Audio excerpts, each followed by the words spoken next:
स्वागत है दोस्तों आप सभी को हिंदी कहानियां की एक और कहानी में। आज की कहानी सत्य की रक्षा के बारे में है।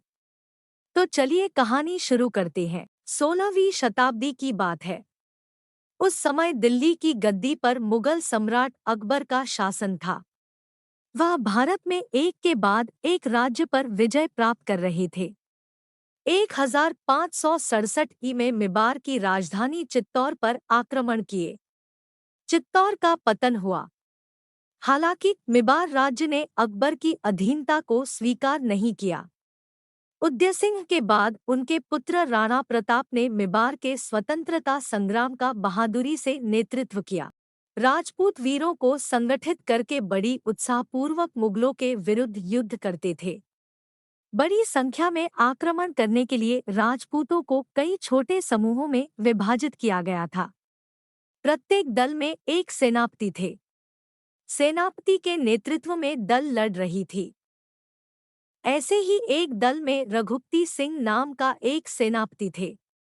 वह बहादुर होने के साथ साथ देशभक्त भी थे। वह अचानक आक्रमण करके अकबर की सेना को परास्त कर रहे थे। इसलिए मुगल सेना रघुपति से बहुत डरती थी और एक एक करके हारे हुए किलों से राणा प्रताप जीत लेते थे। बादशाह अकबर ने देखा कि यदि राणा प्रताप के योग्य सेनापति रघुपति सिंह को पकड़ लिया गया तो राणा प्रताप को हराना आसान हो जाएगा। इसलिए उन्होंने घोषणा की कि जो कोई भी रघुपति सिंह को पकड़ लेगा उसे 1000 सोने के सिक्के इनाम में दिए जाएंगे। एक बार सरदार रघुपति सिंह अरावली पर्वत की एक गुफा में राजपूत युवकों से बात कर रहे थे। उसी समय एक जासूस ने आकर सूचना दी कि उनका इकलौता पुत्र किसी गंभीर रोग से पीड़ित है। वह अपने पिता को बहुत याद कर रहा है। यह भयानक समाचार सुनकर पिता का हृदय पिघल गया। शायद पिता को देखकर मुमूर्षु बेटा बच सकता है। इसी आशा में अपने प्राण की चिंता किए बिना घर की ओर चल पड़े। जब घर पहुंचे तो शाम हो गई थी। घर के सामने हथियारबंद मुगल सैनिक तैनात थे।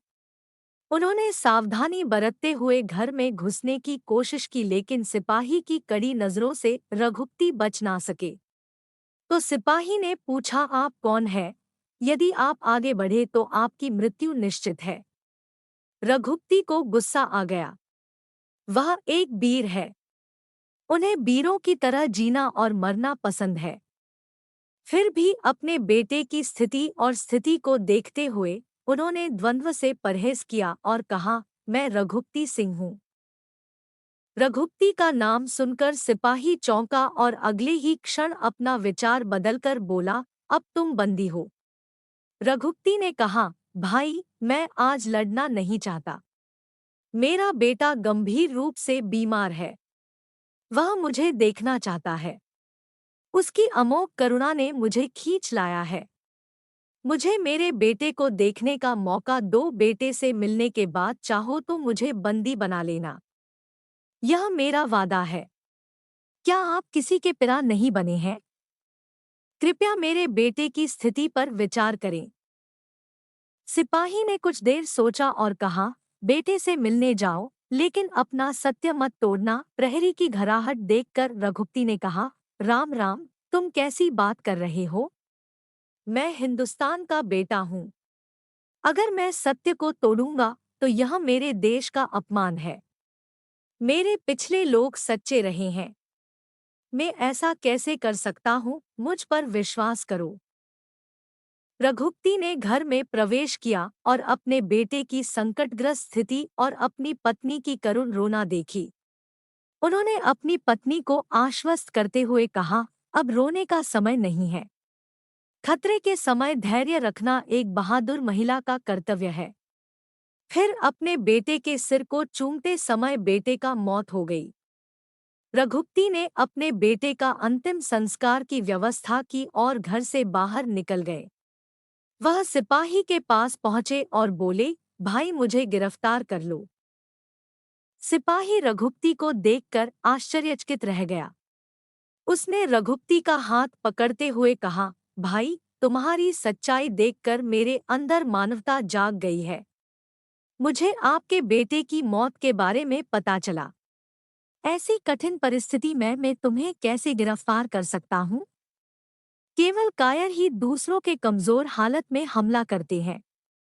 आप एक वीर है और मैं भी एक वीर हूँ। एक वीर ही वीरता का मोल जनता है।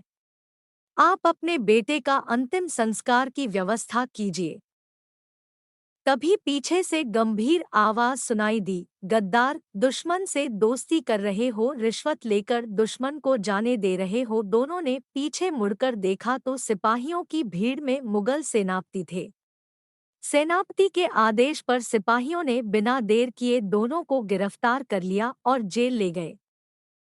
रघुपति सिंह और सिपाही का न्याय बादशाह अकबर स्वयं करेंगे। दरबार बैठाया गया। कार्रवाई सुनने के लिए उस दिन राजदरबार लोगों से भरा था। क्या तुमने अपना कर्तव्य पूरा किया? सिपाही सम्राट ने पूछा। सिपाही ने सिर नीचे किया और चुप रहा। तब बादशाह ने कहा, तुमने कुछ भी गलत नहीं किया है सिपाही। तुमने भले ही नौकरी का कर्तव्य ना निभाया हो, लेकिन तुमने एक इंसान का कर्तव्य निभाया है। इंसान में सबसे खूबसूरत चीज इंसानियत है। चाहे कोई भी हो, वह पहले एक इंसान है, फिर और क्या हो सकता है। सबसे अच्छा इंसान वह है जिसके पास मानवीय गुण होता है। इसलिए मैं आपसे खुश हूँ। इस कीमती हार को इनाम के रूप में स्वीकार करें। उसके बाद बादशाह अकबर रघुपति सिंह के पास गए और बोले, वीर रघुपति, आप असली वीर हैं। जो सत्य की रक्षा कर सकता है वही असली वीर है। आपकी सत्यनिष्ठा असाधारण है। आप जैसे सत्यशोधक को देखकर मेरी आंखें पवित्र हो गई हैं। इस हीरे जड़ित तलवार को स्वीकार करेंगे तो मुझे बेहद खुशी होगा। आप स्वच्छंद में स्वतंत्र रूप से रह सकते हैं। आप स्वाधीन हो। दोस्तों, सत्य की रक्षा पर कहानी आप सभी को कैसा लगा हमें कमेंट करके ज़रूर बताएं। सत्य की रक्षा कहानी पसंद आने पर वीडियो को लाइक करें और अपने दोस्तों के साथ शेयर ज़रूर करें। ऐसे ही और हिंदी कहानियाँ सुनने के लिए हमें सब्सक्राइब ज़रूर करें। धन्यवाद।